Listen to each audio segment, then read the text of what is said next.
Usa ka pasyente sa Buena Vista, Bohol ang naka-avail sa hinabang gikan sa Malasakit Center. Ania ang live-in partner sa pasyente na si Piniel Rivariel, kinsa nag-istorya sa atong OPAV Information Officer Herty Lopez. Piniel Rivariel. Sir, sa sakit ni ko answer ni Ma'am Edna. Ang iyang sakit, sir, ovarian cancer, stage 4. Kanya, sir, kumusta naman si Ma'am Edna karon, sir? Kuha na, sir, kuha na siya, sir, patay na atong June 30 namatay niya, gilubong na mo pagka July 5. So sir, ang katong while na hospital si Ma'am Edna, naka-avail ra mo tanan sa Malasakit Center niya. Asa man nga Malasakit Center, sir?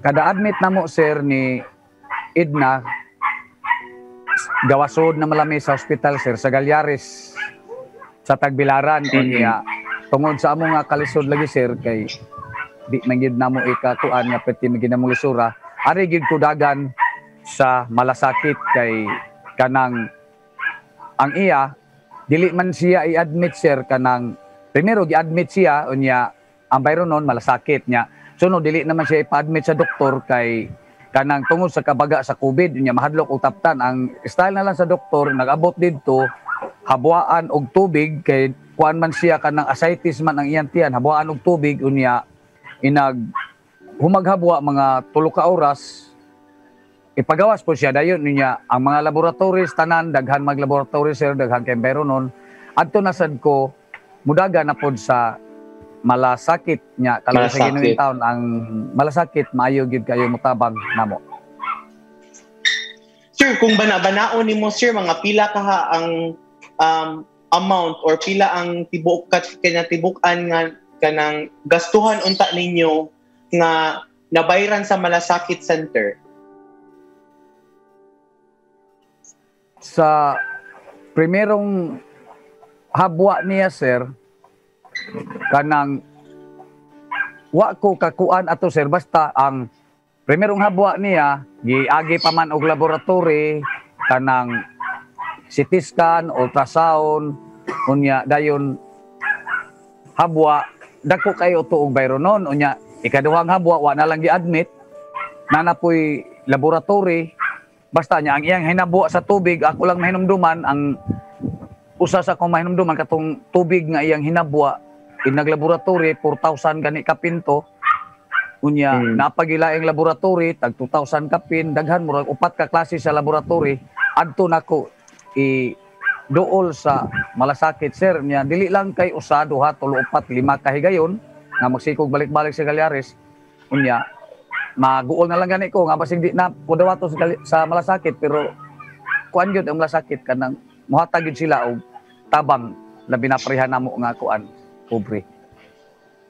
So sir, mga pila ka buwan man to nagsige balik-balik si Ma'am Edna sa hospital, sir?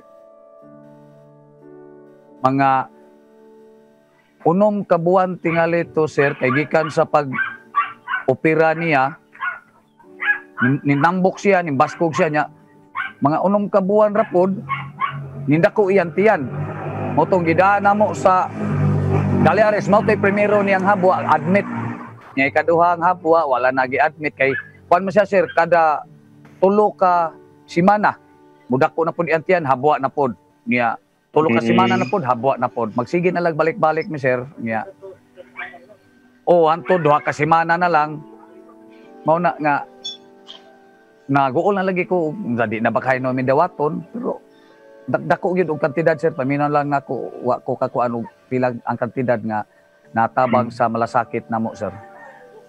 Sir, kani ato ang Malasakit Center programa ni Presidente Rodrigo Duterte og sa ato ang amahan sa Malasakit Center nga si Senator Christopher Lawrence Cuyabongo. Naa ba kay mensahe para kanila, sir? Ni ngadto ni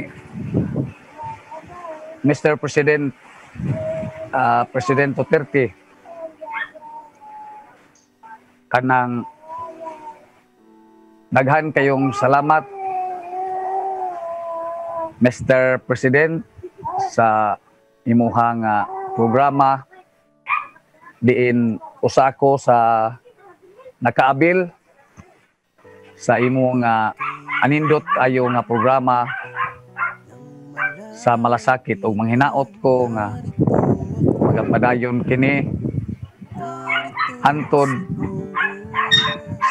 aron makatabang kini sa mga pobre kay dako ni kaayo ug katabang yun namo nga mga pobre. Daghang kayong salamat, Mr. President President Rodrigo Duterte. Ug diha kanimo Senador Bongo, usapod ka sa ako nga idolo nga senador. Dihan kayong salamat sa imong way puas nga pagtabang diri kanamo ug labi na nako nga nakausa sa nakabenepisyo ug taas nga higayon sa malasakit. Ug kini akong gikalipay og dako kay bisan tuod sa pagbenepisyo namo sa malasakit, bisan tuod wa maka survive si Edna, pero dako kayo mo og katabang nga rin nako og ngadto ni Edna. Daghan kayong salamat. Manghinaot ko nga dili ni maundang ug daghan pagyud nga mga tao nga inyong katabangan kay daghan kayo ang nagkinahanglan sa mao nga programa sa malasakit. Ug daghan kayong salamat kanimo Senador Bongo.